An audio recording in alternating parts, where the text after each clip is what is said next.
bajo el tema provoca tu milagro. Yo quiero que usted le diga a alguien: provoca tu milagro. Alabado sea el Señor. Provoca tu milagro. Le servimos a un Dios de milagros, a un Dios demasiado poderoso. Para Él no hay nada difícil ni nada imposible. Hay milagros que Dios los hace por su pura gracia, y hay milagros que tienen que ser provocados por un hombre o una mujer decididos a conquistar un milagro.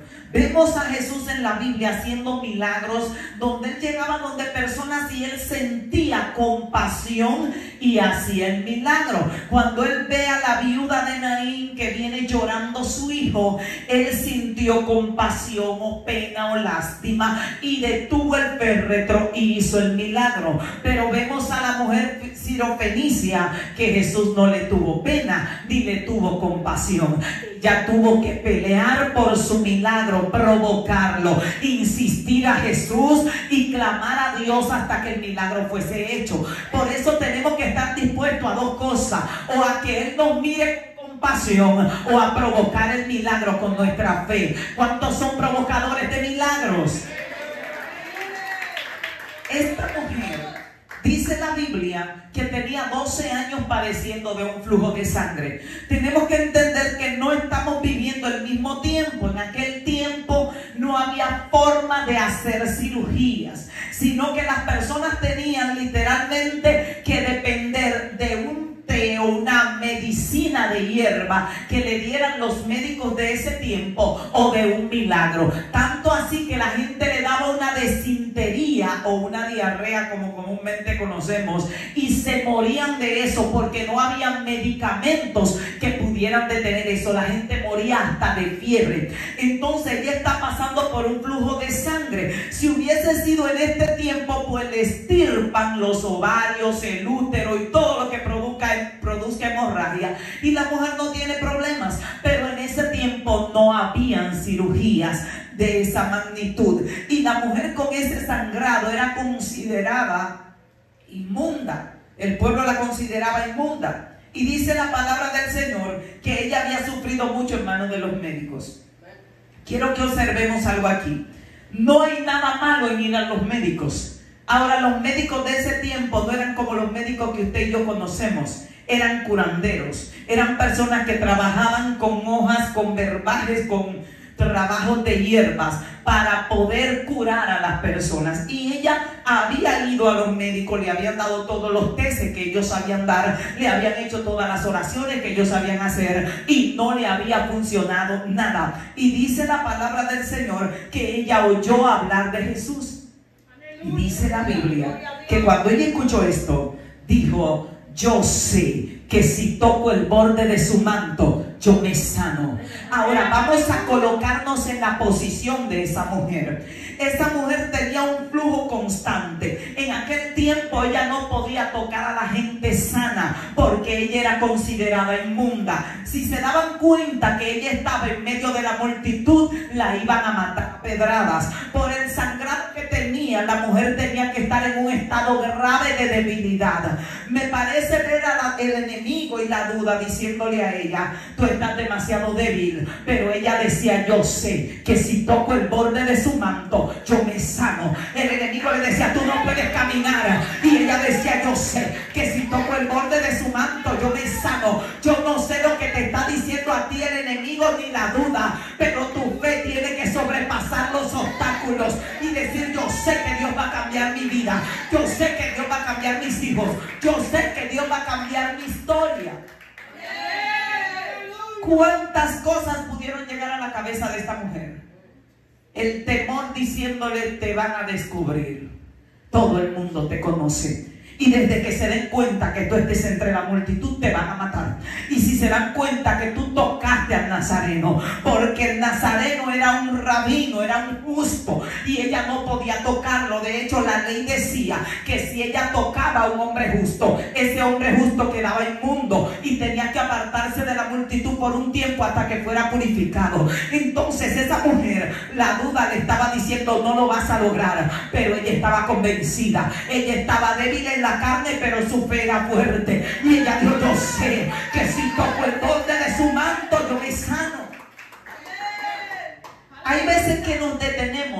escuchando las voces negativas, escuchando las voces que nos dicen: tú no puedes, tú no tienes la capacidad, tú no vas a avanzar, Dios no va a hacer el milagro. Aun cuando ya Dios te ha dado una palabra de que va a hacer algo, la duda. Esta mujer no tenía una palabra.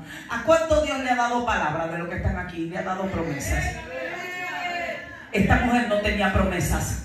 Esta mujer no tenía la Biblia en su mano que le confirmara a ella que alguien que tocara el manto podía sanarse, pero su fe le daba certeza de que si ella lograba llegar donde el Nazareno, ella iba a recibir su milagro. Ahora, todo acto de fe conlleva un riesgo, porque habían riesgos. Si a ella la descubrían, la iban a matar. Ella podía caer postrada en medio de la multitud a causa de la debilidad y morir aplastada por la multitud, porque la gente no estaba en darle espacio a nadie. La multitud era muy grande. Ella tenía que ir abriéndose paso por debajo, porque no podía ir de frente, porque no quería que la descubrieran. Podía correr el riesgo de que la empujaran, la dejaran abajo, la pisotearan. Pero cuando usted tiene fe, usted le dice al temor: cáeme atrás, que yo no me voy a detener.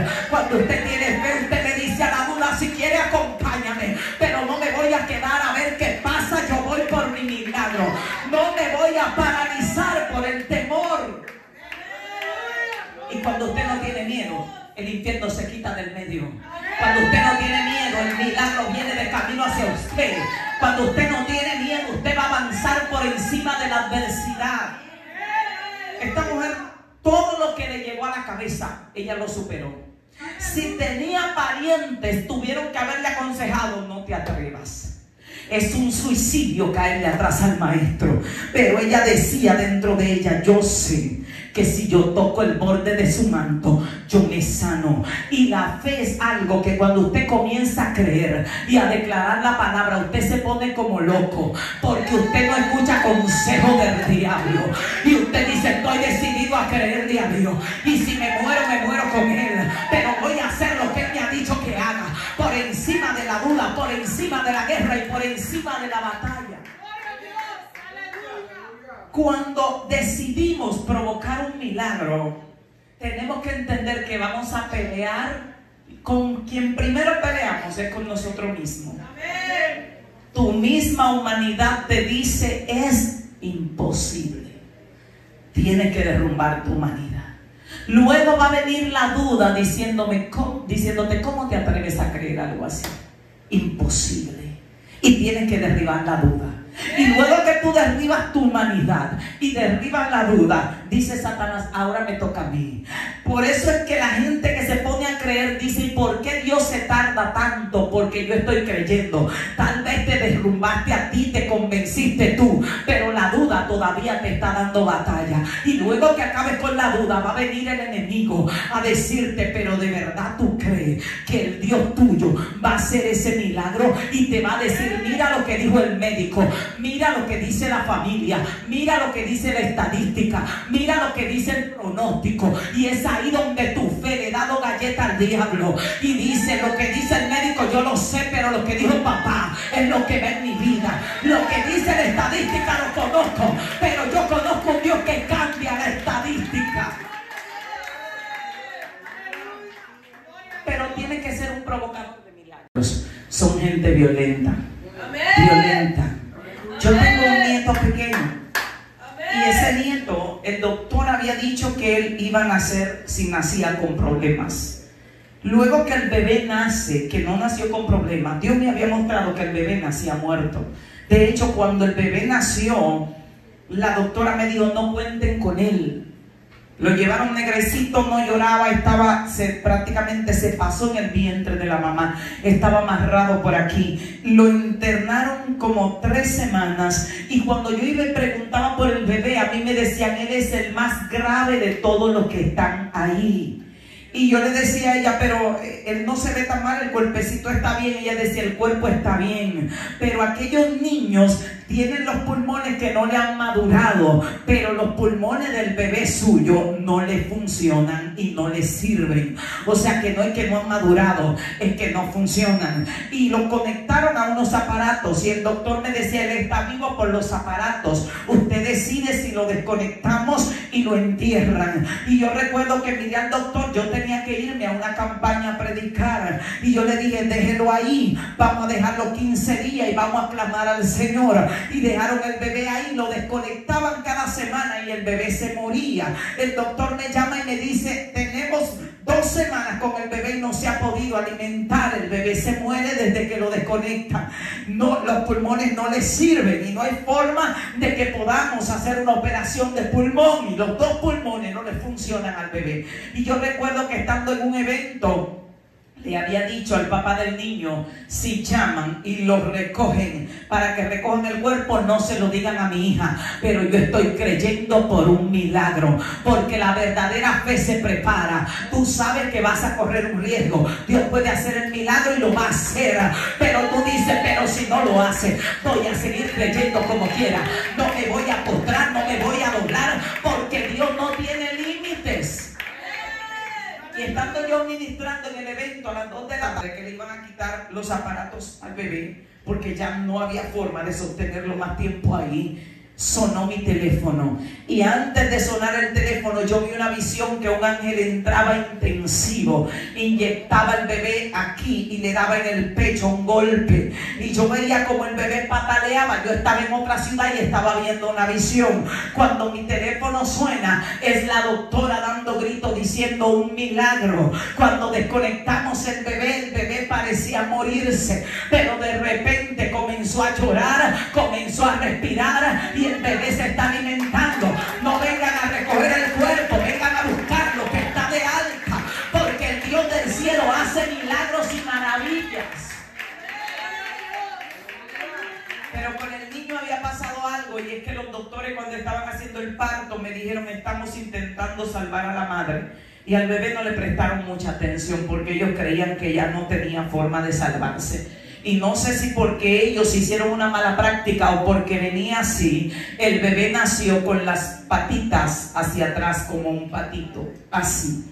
Y cuando el bebé comenzó a crecer, que le llegó el tiempo de caminar, la puede poner ahí, de gatear, el bebé no caminaba, el bebé no gateaba. Y cuando cumplió 2 años, el bebé se arrastraba como un animal con los pies hacia atrás y arrastraba la parte de atrás. Cuando lo llevamos al médico, ya un poco preocupados, el doctor dice, el bebé no va a caminar, hay que operarlo, las 2 piernas, enderezarle los pies hacia adelante, ponerle alambres, a ver si logra ponerse de pie cuando sea grande, pero el bebé no va a caminar. Mi hija llegó llorando y yo la miré y ella me dice, mami, no tenemos recursos, ni siquiera para intentarlo, no lo operaban en la ciudad donde estábamos. Y yo recuerdo que un día en la iglesia, viendo a los demás niños correr, el niño quería correr y salió gateando, arrastrándose en el suelo como un animalito. Y cuando yo lo miré, yo me llené de una indignación que no sé si movió mi fe,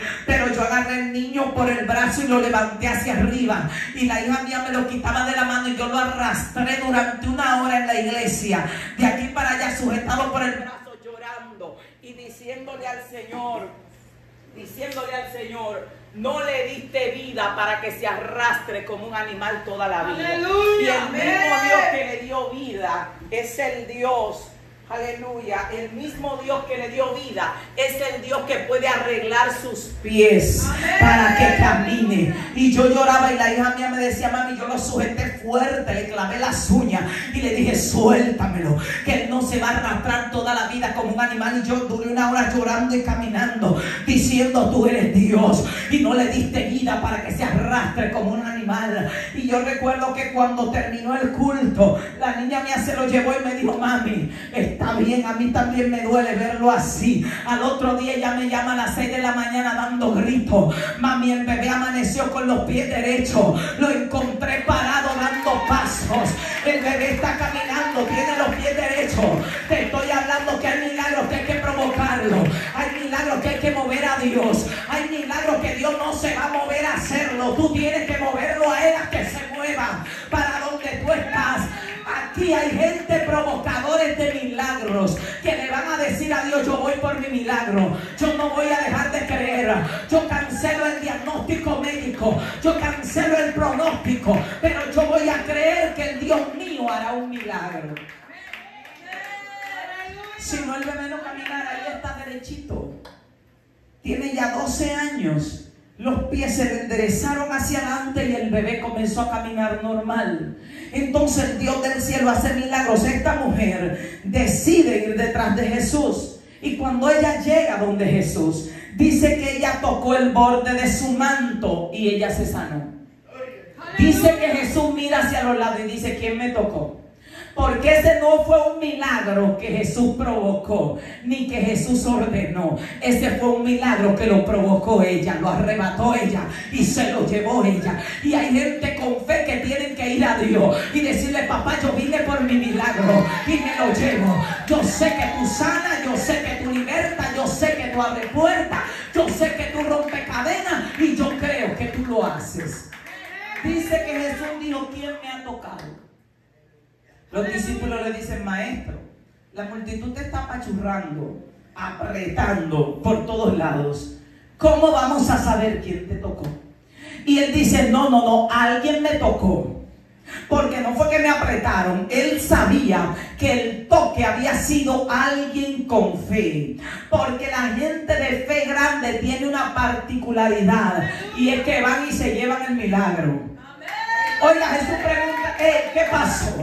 Me acaban de quitar algo, siento que algo salió de mí y yo no le ordené al poder que saliera, yo no le ordené al milagro que sucediera. Alguien arrebató algo y yo no, ¿quién fue? Y la mujer no quería decir que fue ella. Y Jesús siguió indagando quién fue, y la gente mirándose como quien dice: no fui yo. Como ella vio que no podía esconderse, le dijo: Señor, fui yo. ¿Quién te tocó? Gloria a Dios, aleluya. Y Jesús no la regañó, le dijo: mujer, pero ¿y esa fe? Y le dijo: vete y eres salva de tu azote. Oiga, qué tremendo. Se llevó el milagro, arrebató el milagro. Jesús no iba para donde ella, Jesús iba para donde la hija de Jairo. Jesús no la tenía en agenda, ella se metió al medio y se llevó el milagro. Y la gente que tiene fe y comienza a creer, arrebata el milagro de Dios. Por eso hay que ser provocadores de milagros, provocadores. Y un provocador no se rinde ante los obstáculos. ¿Por qué vemos menos milagros de Dios? Porque cuando nos llega toda la información mala y el pronóstico, lo aceptamos. Lo aceptan. Y hay gente que dice: sí, ya, me voy a morir. Y comienza a no. No, usted pone su fe. Usted dice: voy a vivir, voy a creerle a Dios. En una ocasión mi mamá me llamó dando gritos y me dice: mi hija, me dieron un diagnóstico, tengo cáncer maligno y eso ahí se me va a destruir toda la cara y no pueden hacer nada, y no se lo diga a los otros. Y estaba con jipío. Y yo me quedo tranquila y ella me dice: ay, mi hija, ¿a ti no te importa? Digo: sí, estoy analizando. Y me dice que yo estoy desesperado. ¿Usted te imagina cómo yo me voy a poner? Digo: es que usted no se va a morir de cáncer. Y me dice: pero el médico, a mí no me importa lo que haya dicho el médico. Y dice: ya, pero es que ya todo lo sé. A mí no me importa lo que hayan dicho los estudios. Y me volteé ahí donde estaba en el mueble y comencé a orar. Y le dije: Señor, mira, sana a mi madre de ese cáncer. Comencé a cancelarlo. Cancelo el diagnóstico médico. Es mentira. Y cuando ella me llamaba llorando, yo le decía: mentira. Y ella me decía que no, mentira. Y ¿sabe qué Dios hizo? Una noche mandó un ángel y la operó. Y le dijo: está sana. Mi alma adora al Señor. Mi mamá está con nosotros allá trabajando en la iglesia. ¿Por qué? Porque cuando usted no acepta lo que dice el diablo y usted se aferra a la palabra de Dios y a la fe, la Biblia dice que para el que cree todo es posible. Pero hay gente que le dan 3 veces un diagnóstico y se tiran al piso a llorar, lo aceptan. Le dicen: no, tu hijo ya no tiene solución, la droga lo destruyó y usted lo aceptó. La hija mía estaba en la calle y a mí me decían, esta está más loca que nunca. A veces venían y me decían, está durmiendo en el parque, está comiendo basura. Y me decían, ¿usted no le da puro tener una hija loca? Digo, es que usted está viendo una loca, yo estoy viendo una profeta. Ay, pero usted no le da, a mí no me da, porque es que yo no estoy viendo lo que tú estás viendo. Ay, pero que tiene el cuerpo lleno de tatuajes. Digo, a mí no me importa cómo tenga el cuerpo, yo lo que sé, que yo parí una profeta. Y usted tiene que entender que tiene que creerle a Dios. Declare la palabra de fe, declare la palabra de Dios. Usted lo que dio a luz no fue un loco ni un delincuente. Usted dio a luz un hombre de Dios. Usted dio a luz bendición, dice la Biblia, que herencia de Jehová son los hijos y que son bendición. No acepte que nadie venga a decirle de un loco que usted tiene de hijo. Dígale, no, usted está viendo el loco. Yo estoy viendo un siervo de Dios. Ella está ministrando hoy, predicando y profetizando porque Dios la rescató. Ahora nunca, y mire, iban gente allá a la casa y se sentaban. Y me decían que, ay, yo la compadezco. Ay, a usted se le tiene que estar cayendo la cara, la vergüenza. Digo, ¿por qué? Ay, porque que su hija anda por ahí. Digo, eso es ella que anda por ahí. Y me dice que alguien fue y me dijo de que usted va a seguir predicando y su hija no es cristiana y su otro hijo se descarrió. Digo, ¿qué problema tengo yo con que ellos se hayan descarriado? Tomaron su decisión, pero al final terminarán donde Dios dijo. Así que no te mueras ni te deprimas. Tú eres la columna de tu casa. Si tú no le crees a Dios, nadie los puede ayudar. No dedicáis que me da vergüenza. La vergüenza la verde y se la comió un burro. Clame y declare la palabra. Y cuando vengan a decirle que el marido suyo, que la mujer es una loca, dígale, yo estoy viendo un profeta, yo estoy viendo un predicador, yo estoy viendo un adorador. No reciba el pronóstico de las tinieblas. Establezca su fe. Créale a Dios. La gente que provoca milagros no acepta lo que el enemigo le dice, sino que dice, yo voy a creer. Y si tengo que morir, muero creyendo. Y si tiene que morir, muera creyendo. Porque Dios hace milagros. Esta mujer se lleva su milagro. Esta mujer podía haber dicho, soy débil, no puedo. Hay gente que Dios lo llama y ellos dicen, yo no tengo la capacidad. Nadie tiene capacidad. Es Dios quien da la capacidad. Hay gente que dice, no, es que yo soy débil. La Biblia dice, diga el débil, fuerte soy. Si Dios buscara gente capacitada, se hubiera ido a Harvard.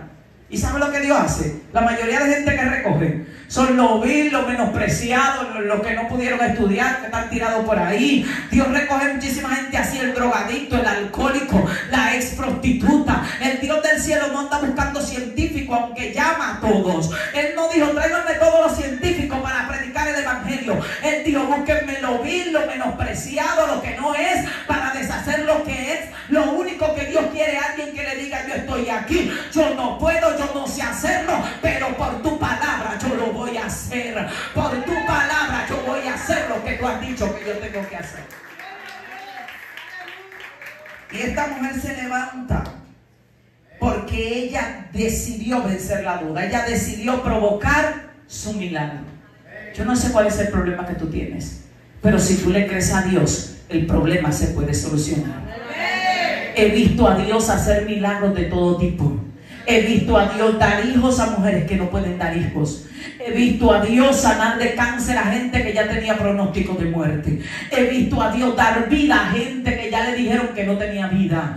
He visto a Dios hacer milagros extraordinarios cuando usted puede creerle. Entonces Dios quiere gente que provoque los milagros.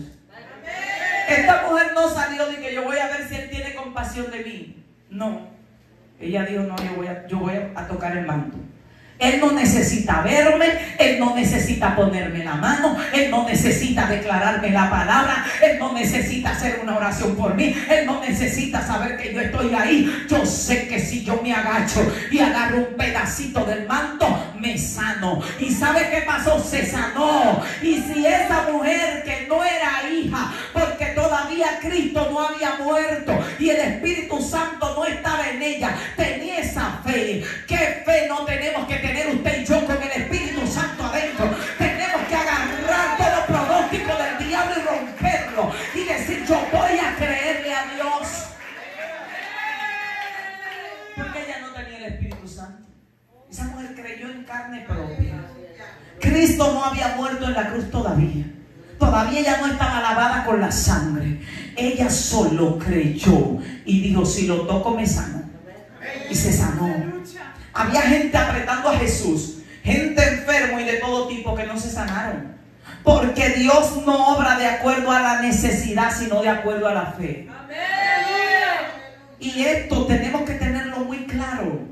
Porque hay gente que dice: ¿y por qué hay tanta gente muriendo de hambre y pasando hambre? Y Dios no le da. Dios no se mueve por la necesidad del ser humano. Dios se mueve por la fe del ser humano. La ley de la fe establece que como tú creíste, te será hecho. Y el que cree que va a morir de hambre, ¿cómo va a morir? La ley de la fe está establecida. Ahora el que cree que no ha visto justo desamparado ni su simiente que mendigue pan, sabe que aunque esté desempleado, papá no le va a faltar. El que cree que la provisión de Dios no va a faltar, no le va a faltar. Así que no es mover a Dios a que vea mi necesidad, es mover a Dios a que vea mi fe. ¿Cuántos son provocadores de milagros? Alguien me decía: hermana, ¿y por qué se da el caso de que hay una persona a pie, no tiene ni siquiera una bicicleta, y hay una persona que tiene un vehículo, y de repente Dios va y le dice al que tiene el vehículo que le va a dar un mejor vehículo, y no se lo da al que está a pie? La persona me hizo este interrogante porque le estaba pareciendo: oye, pero si Dios quiere regalar vehículo, vaya y se lo dé al que está a pie, sería lo lógico. Ahora la fe no funciona así. La fe funciona que al que tiene se le dará y tendrá más, y al que no tiene, aun lo que piensa tener se le quitará. Lo que significa que usted no es necesidad que tiene que tener para que Dios obre, es fe que tiene que tener. Usted puede estar a pie y si tiene una fe necesaria, Dios le va a proveer algo para usted andar. Pero si no tiene fe, y el que tiene fe es el que ya tiene, pues Dios le va a dar al que tiene. Por eso lo importante es desarrollar la fe, no la necesidad ni la lástima. Porque hay gente llorándole a Dios pero sin fe. Mueva la fe para que usted vea que el Dios del cielo responde a la fe. A la fe. Entonces Dios en la tierra responde a la gente que tiene fe. La gente que llegaba donde Jesús con fe se llevaba el milagro. Y andaban otros ahí atrás de él, esperando a ver qué pasaba. Mucha gente enfermo detrás de Jesús. Sin embargo, llega el centurión y le dice a Jesús: no tiene que venir a mi casa. Le manda a decir: dile que diga la palabra y el milagro está hecho. Oye, lo que estaban ahí haciendo turno. Me imagino a los enfermos que estaban haciendo turno. Decir: oye, pero este llega de último, será por bonito. Porque centurión no fue porque era centurión, ni porque era bonito, ni era porque tenía dinero. Era que el hombre tenía una fe terrible. Jesús le dijo: yo voy y lo sano. Y él le dijo: no tienes que molestarte. Yo sé que tú tienes el poder tan terrible que tú hablas y él se sana. Ya suelta la palabra que mi fe puede creerlo. Oiga, Dios no se movió por la necesidad ni por el dinero de él. Se movió por la fe que tenía el hombre. Por eso hay que ser provocadores de milagros. Y la gente que fue donde Jesús con una fe grande se llevó el milagro. Por eso tenemos que trabajar en lo que es nuestra fe. ¿Cuántos quieren provocar milagros? Mire, hemos visto a Dios hacer milagros de todo tipo. La vida puede ser milagrosa si la fe es grande. Cada proceso que Dios permite en nuestra vida es para aumentar nuestra fe. La fe debe ser mantenida. Cuando Jesús se topó con alguien que tenía fe, le dio el milagro. Está hecho. Como tú creíste, te sea hecho. Y había gente que andaban detrás de Jesús buscando milagros. Pero la gente que se llevó el milagro eran los que tenían fe. De hecho, cuando Jesús va a su tierra natal, dice que él se entristeció y no pudo hacer milagros allí a causa de la incredulidad de ellos. Oiga qué tremendo. Mientras otros se llevaban el milagro hasta de lejos, él en su tierra no pudo hacer milagros. Oiga qué tremenda es la fe. Por eso el creyente está llamado a vivir por fe. Y fe no es más que esa locura de tu saber que las cosas son como son, pero creer que son como Dios ha dicho. Ah, Dios te dijo que tú estás sano y el médico te dijo, usted ya está 3 horas de la tumba y usted mantenerse, estoy sano. Ella se desmayó y lo llevan rumbo al féretro y usted, estoy sano. Y ya están haciendo el hoyo para enterrarlo y usted, estoy sano, porque Dios dijo que estoy sano. Esa es la fe. Mantenerse ante la adversidad. La prueba va a golpear, la batalla va a golpear, tu realidad te va a golpear, que Dios te dijo que tu matrimonio se restaura y ahora que el hombre está peor, pero tú vas a seguir creyendo y a seguir creyendo hasta que el milagro esté hecho. Y mientras más aumenta tu fe, más rápido llega el milagro de Dios a tu vida. Hay que ser provocadores de milagros. En una ocasión, yo vengo de una familia donde había una, yo le llamo así como una herencia maldita, y es que el pronóstico familiar era que morían de cáncer, como heredado. Desde que estaban ya con 20 años ya estaban desarrollando células de cáncer. A mí Dios me sanó de cáncer. Pero a mi papá le diagnosticaron un cáncer terminal. Cuando eso mi bebé, el más grande, que ya tiene 20, el pequeño, que ya tiene 20 años, tenía 2 meses de embarazo de él. Cuando me llaman y me dicen, tu papá se está muriendo, lo llevamos al médico. Cuando el médico lo evalúa, lo entraron en un tubo, le hicieron todos los análisis y el doctor dijo, no tiene vida. Fue fuerte porque cuando yo lo miré le dije al doctor, ¿cómo que no tiene vida? Yo lo traje por sus propios pies. Y él me dijo, sí, pero no te lo llevas por sus propios pies. Y yo le dije, no, pero ustedes me hicieron algo me le hicieron, pero yo lo traje caminando. Él estaba bien flaco y bien así, pero caminaba. Y me dice, ya no va a caminar.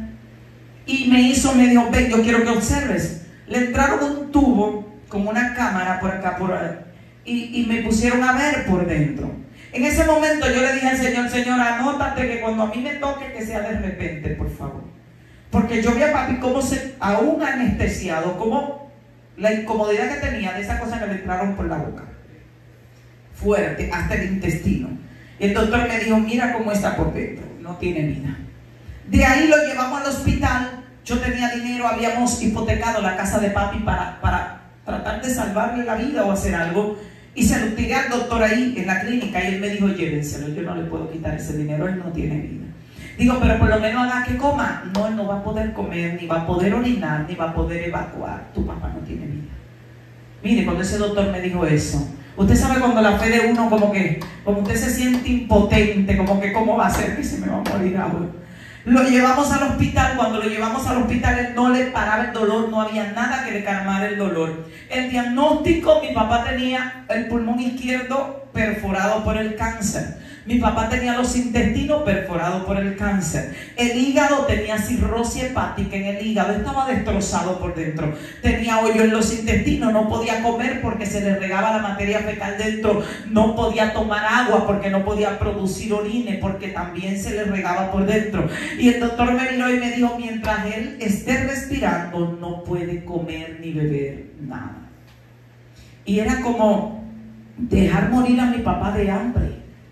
Y se secó, piel y huesos. Comenzó a caérsele la piel de la barriga, se le caía, donde quiera que le ponían un suero se le caía el pedazo de piel. Comenzó a vomitar pedazos del hígado y mis hermanos no podían entrar a verlo. El bajo era insoportable y él lloraba, se le caía la piel de la boca porque se le reventó la bilis y le subía el líquido verde por arriba. Y yo miraba a mi papá en ese estado muriéndose. Los otros hermanos decían, hay que ponerlo en el piso, tiene un resguardo tragado y por eso está vivo, porque él en verdad se nos pudrió en la cama. Cuando yo voy bajo y le digo, doctora, haga algo, que él deje de quejarse, porque que podamos darle de comer, el doctor dijo, no hay nada que hacer. Si usted quiere, le inyectamos y que deje de sufrir, pero él no puede pararse, ya no hay forma. Y yo hice así, le dije a la mujer, a la doctora, yo vengo en 3 días. Los hermanos míos me miraron y me dijeron, en 3 días él va a estar enterrado porque ya está podrido y desde que él agajé ya va a ser para enterrarlo. A cada rato iba así, miraba los ojos y volvía. Y yo dije, yo vengo en 3 días. Me fui y me tranqué 3 días, con 2 meses de embarazo, una de las niñas mías que tenía 1 año y pico arriba de mí jalándome la cola en el piso de la iglesia, y la otra que tenía 4 años jalándome también, jugando a caballito conmigo, y yo boca abajo en el piso diciendo: Dios, quiero moverte a un milagro, necesito un milagro. Y lloré y le dije: mírame con ojos de misericordia, de compasión, lo que tú quieras, voy a activar mi fe, yo necesito un milagro. Al tercer día el Señor me dijo: ¿qué quieres que yo haga? Y le dije: dale vida a mi padre, vida, que no vuelva a ir a un médico. Y él me dijo: vete y detén la muerte. Yo me paré de ahí, no comía, agarré a mi muchacho y llegué al lugar donde lo tenían y dije: muerte, suéltalo. Y la doctora que estaba ahí dijo: ay, inyéctenla, que le dio una crisis. Digo: suéltenme, que no me dio ninguna crisis. Y una hermana mía me pegó contra la pared y me dijo: resígnate, es que ya él no tiene vida. Y yo la miré y le dije: la resignación es del diablo y Dios lo va a levantar. Y llegó un pastor y me dijo: ¿cómo que lo va a levantar? Dios tiene que hacerle hígado nuevo, riñones nuevos, pulmones nuevos, ponerle la bilis, ponerle los intestinos. Y yo lo miré y le dije: o sea que la historia de Lázaro para usted es un cuento. Lázaro estaba peor, mi papá todavía respira. Y él me miró y me dijo: eso fue a Lázaro, pero Dios no va a parar a tu papá, y te estoy hablando de un pastor. Y yo le dije: si esa es la fe suya, la mía es diferente. Yo creo en un Dios que da vida a los muertos. Mi alma alaba al Señor. Provoca tu milagro, que Dios tiene poder para hacer maravillas. Y se agruparon tratando de convencerme de que me resignara, que se va a morir. Y yo recuerdo que una hermana se me acercó y me dijo: hermana, que no es un milagro, es que Dios va a tener que ponerle hígado, pulmón, intestino, de todo. El viejo está podrido. Y yo le digo: o sea que usted cree que el Dios que hace un milagro, si fuera a ponerle el pulmón nuevo, él iba a dejar el hígado dañado.